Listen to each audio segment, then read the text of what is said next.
Hello students, இன்னைக்கு வீடியோல நம்ம 11th physics public examல வந்த 3 mark problem தான் பார்க்க போறோம். இந்த வீடியோ இங்கிலீஷ் மீடியம் ஸ்டூடெண்ட்ஸ்க்கு. First lesson page number 30 example 1.12. Page number 32 example 1.13. Page number 33 example 1.15. Second lesson page number 57 example 2.9. Exercise problemல 5th one problem 16. Third lesson exercise problemல 14th problem.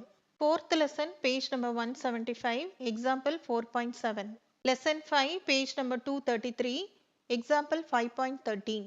Page number 249, example 5.20. Sixth lesson, exercise problem la 14th problem.